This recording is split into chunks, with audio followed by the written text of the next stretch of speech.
okay now. We are being live streamed and videoed for YouTube at this stage, Robin? Yes, I think we are all good to go. Jared's got us under control.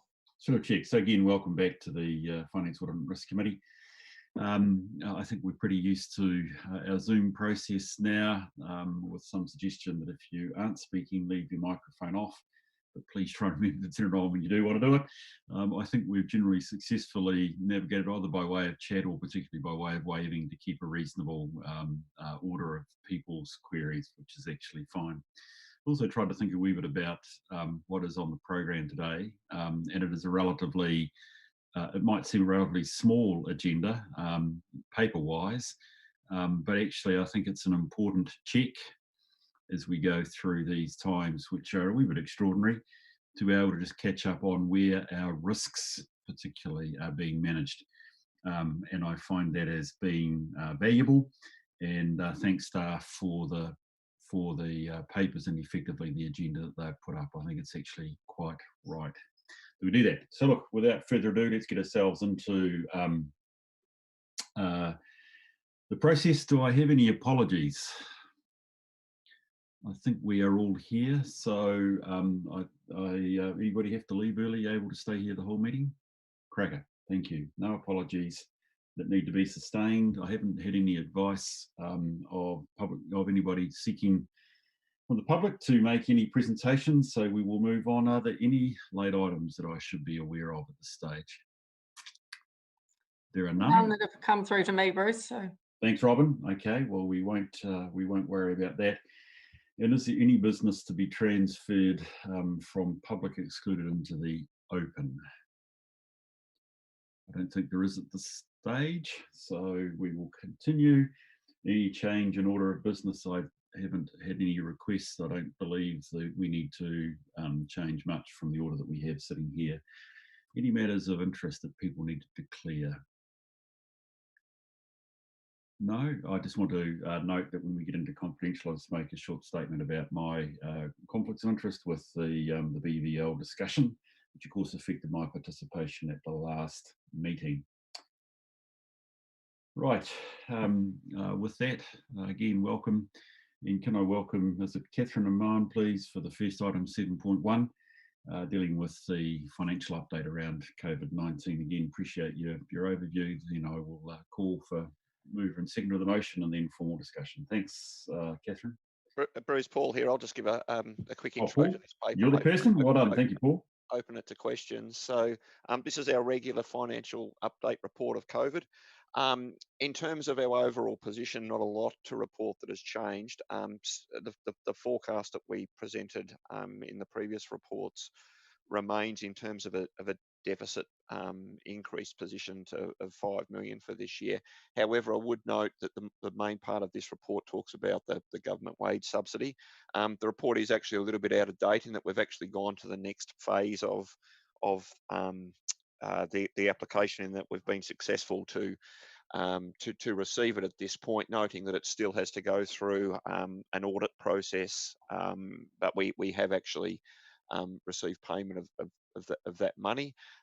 So that the main implication of that is that deficit position that we were forecasting has reduced by the amount of that subsidy, which is just under $4 million.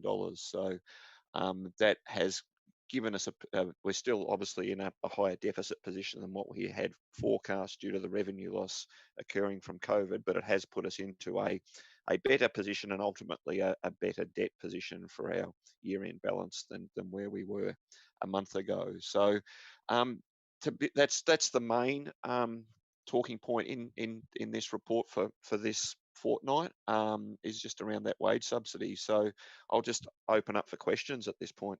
Thank you.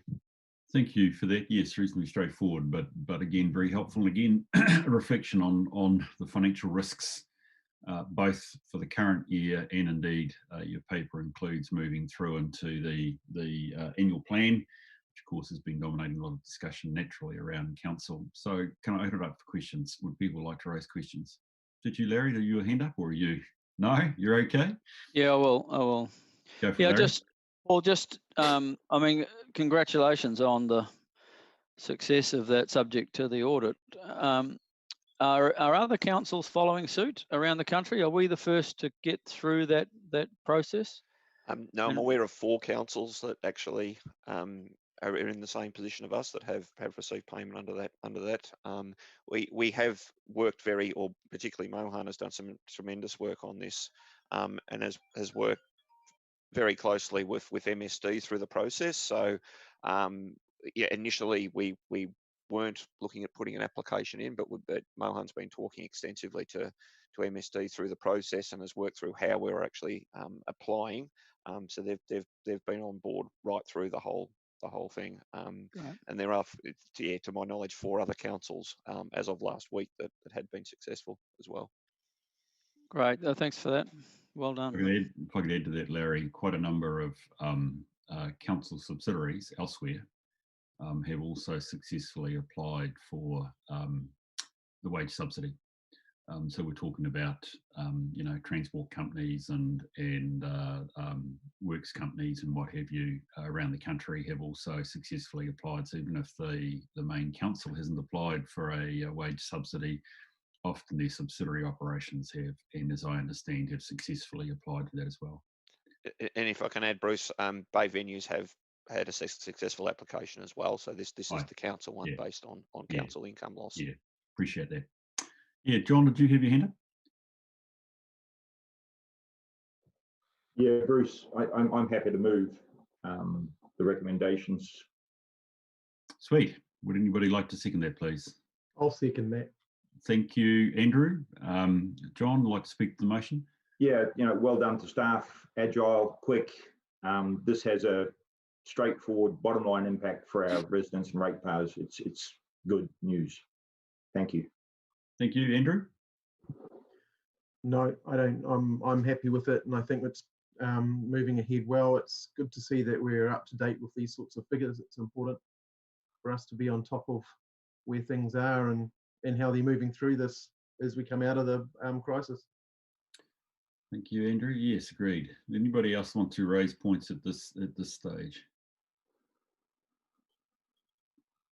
I just have one other point, Paul, of clarity, if I could just ask it. And it actually, obviously, wanting to just move on to the 2021 plan. And I was just thinking about, the estimate that user fees are down 20%. Largely, any growth for our rating base is effectively locked in now for the coming financial year. Have you had a view about the rating base for the following year at this stage? In terms of what we will strike our rates on, the number has been updated for the workshop on Thursday. But we haven't done any more detailed work around. We're looking at a lower growth number effectively in terms of our longer term projections going through into the long term plan. But most of that actually comes back through that 10-year plan period. So it's coming off but coming back in line with the classic comment of being a U-shaped recession that we're looking at. So. But yeah, there has been some movement around our annual plan numbers, but not that significant. Sweet. Yes, I was figuring that for next year we're okay. I was just thinking though that if is indicating that user fees, which of course is more than just consents, drops off next year, which obviously is quite logical at 20% below, it probably has a knock-on effect for any assumed growth in our rating base in the subsequent years. So that's fine. Rightio. Any more final questions for Paul? Feels like people are not unnaturally fairly much in the know, if I can put it that way, from all the work that's been going on. And perhaps just as I propose to put the motion that John has moved and Andrew seconded, I just would like to note on paragraph 20 there that at this stage, Paul, there is no indication of any changed financial risks other than actually the COVID-19 wage subsidy makes a slight buffer for us. I know we've got a sense of subject to audit, but that's true of anybody that's undertaken a wage subsidy, so applications. So that's fine. Could I then put John and Andrew's motion that this report be received? All those in favour, please say aye. Aye. Aye. Those against? Thank you. It's carried. Okay, if we could then move on to the next item, please. Let me just check where I am, which is obviously the Lagoima requests, and indeed Mayor and Councillor requests. Always a good subject to put the slight torch in our own actions. Coral, are you leading off, or is this Kath? Bruce, Susan speaking. I'm happy to. Oh, Susan. Oh, g'day, Susan. How are you? Good morning. Yeah, good morning. Good morning. I'm trying my video this morning, which normally interrupts my sound, but can you just confirm you can hear me okay? I can hear you okay. Thank you, Susan. I think everybody, well, can everybody else, I hope? I can, I assume everybody else can. Thank you. So this report probably doesn't need much explanation. You will gather now that each quarter we bring you a snapshot of our Local Government Official Information Act requests, and now our elected member queries as well, for your information and also for the public's. No decisions are required, but happy to answer any questions. Perhaps one point I can update you on is that we've had confirmation this morning that the Ombudsman report on TCC, which was delayed due to COVID, is now expected by the end of June. It's been delayed 1 month. But other than that, happy to take questions. Thank you very much. Questions or clarifications for Susan? We're into speedy meeting. This is good. Susan, I did have a couple of questions, taking into account both Lagoima, but particularly the mayoral and councillor requests. Is there anything that we can learn as a group from the nature of these requests? I was thinking about the pie chart, which showed, for instance, some of the groups that had been, shall we say, affected, wrong word, but I'll use it anyway, affected by the requests, particularly from council as a group, which particularly was around infrastructure services, which I think was at least at about a 40+%. When I say is there any way to minimise, I don't use that in a pejorative sense, but perhaps I wonder is what is the quality of the information flow, and if the flow changed, could we avoid potentially the issue of having to have so many requests? Well, that's a very good question, Bruce. I'm sure we could, and I would probably take feedback from those around the table about what information we could require that we're not, that might minimise these requests. But I think it's worth noting there is a massive increase in elected member queries, but now that is the second quarter of this particular council, I'm making an assumption that as our councillors are out and about in their wards getting to know their public, that there's naturally a logical consequence of more questions than there were perhaps in the first quarter. Can I ask a question, perhaps, Marty, this is you. Do you send out, I presume in some way there is a weekly sort of chief executive type report? I'm used to this in other councils where the only reason I focus on the infrastructure, where there's often sort of key or big infrastructure items are mentioned, dare I say it, core resource consents and building consents are noted as well for councillors for general information. Is that, I was wondering whether there was any flow like that, which was in a sense proactive and may help just with the communal understanding of what's happening around the place, and dare I say also minimise the requests. Yeah, there are regular updates. In fact, at the moment, they're daily. I think this is a situation where we have a 6 out of 11 newly elected councillors who I think are thirsty for information. Yes. And secondly, I guess to a degree, it's in my time in local government, we're providing more information than I've ever been aware of any other, if you like, executive and or organisation. So it might be a situation where the more you provide, the more questions you generate. So well, it's sometimes true, Marty. Thank you for that. Okay, look, I'll leave it at that. John, did you have a point, or do you want to move the motion? Happy to move the motion as written, and I would like to speak to it quickly. Yes, do I have a second? Thank you, Larry. I think your hand is up. I did have a question before we got to the motion. Okay, sorry. So who seconded? I had a comment before that. And Okay. Did you? I can second the motion. Okay, thank you, Heidi. So we will. I'll go back to proper order. John to speak, then Heidi, then Larry.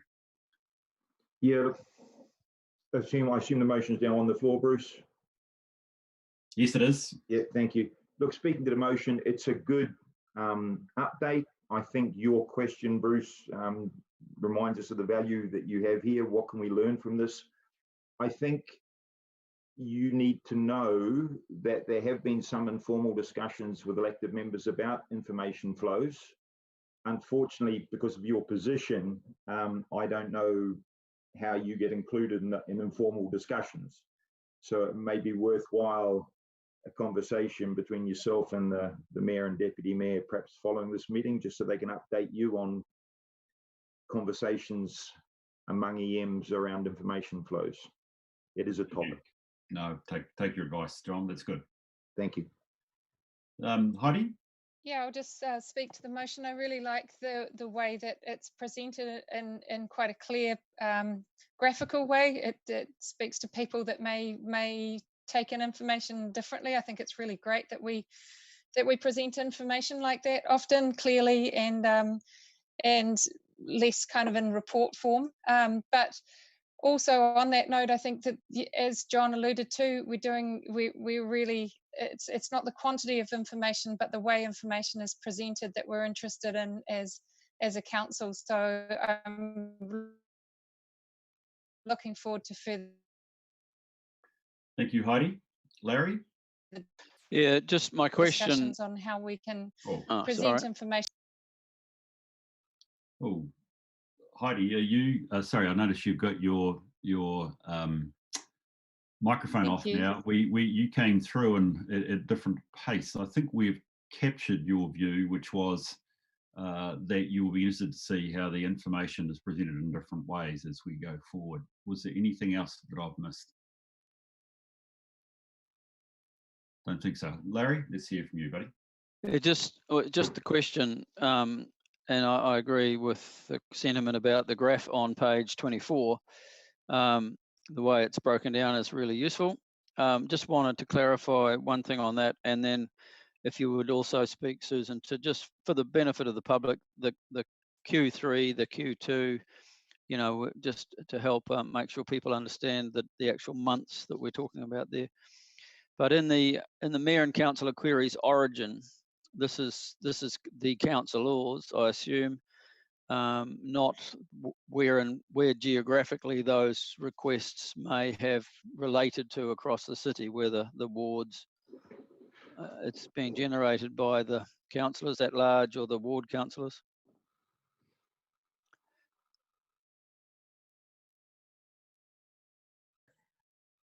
Larry, morning everyone, it's Kath. There's a pie graph in there that actually tells you whether they're where they originate from, whether they're at large, the papa. It's broken down into the wards. Yeah, that's what I'm asking, just for clarification, that is in fact where the councillors, where it's come from. I wondered about whether there was a need for a pie chart like that, which talks about where they relate to, because ward councillors don't only raise issues in their wards, and of course at large councillors raise issues across the city. So it might have been maybe worth looking at some point how where they relate to. So we may be able to see then what areas of the city are generating the most issues and concerns, perhaps. Okay, we could have a look at that and maybe just re-look at that graph so you get a little bit more information. A lot of the requests are obviously raised by individual constituents as well, who have matters of interest personal to them as well, which you filter through to us. So yeah, and not always the big things. That might be interesting to see as well, Kath, that, you know, people who are just coming straight through the system, and we're just forwarding them to Democracy Services, or we have generated the questions ourselves. Okay, we'll have a look at that. Thank you. Right, Marty. Yeah, Bruce, I just made some comments in the chat about the volume of information isn't necessarily an issue, but I think it's timely reminder, if Susan's not going to remind you, that we do have processes, and as long as councillors follow the processes, we can manage the information and ensure that it's responded to appropriately, and if necessary, all councillors are involved in the information flow. So I just remind councillors that there is a process, and it's really helpful for us to be able to manage what happens within the organisation if that process is followed. So, thanks, Deb, Marty. Right, I think we've probably exhausted the conversation there. John's moved this, Heidi seconded. Bruce, Jaco has made a request, I believe, to make a comment in the comment. Oh, Jaco, sorry, my apologies. Yes, thanks, John. No yeah, problem. just a couple of observations. I think us councillors need to have a look, particularly on page 25. When I think about the organisation, it's quite a complex beast, and just taking a simplistic view at this, it looks like we're really focused on the spaces and places and transportation, but there's some other areas of the organisation that represents risk that I think we probably need to pay more attention to or take an interest in. And then on page 24, the Mayor and Councillor queries, where it originates from, it looks like 1 in 12 queries comes from more than one councillor. So I think if we get our elected member processes right, we should be able to grow that part of the pie chart so that we're less individuals going to the business and maybe inundating them with queries, and more getting a bit of consensus on what we're after. And we can perhaps answer some of our questions amongst ourselves without needing to involve the staff so much, or potentially even the same people sending the same requests to the staff multiple times. So I think there's a few lessons here for us. Thank you for that advice, Jaco. I think it does make sense. We're trying to learn out of this. Susan, I think you do have desire to speak. No, just testing out my mute button, which clearly okay, working. right. Sorry, right. Bruce. I got the word that you might be trying. That's cool. Okay, so there are no further comments or speaking to the motion. Right. John has moved. Heidi has seconded that we receive a report. All those in favour, please say aye. Aye. Aye. Those against? It's carried. Thank you very much. Right, well, that's got to the end of the open business reasonably quickly. As there are no late items, I move to section 9, which is the motion to move into public excluded. I'll put that motion that we move into public excluded for the purposes and the reasons set out on pages 28 and 29. Larry, thank you for seconding that. All those in favour, please say aye. Aye. Those against? Carried. I think, Robin, you just need a couple of minutes to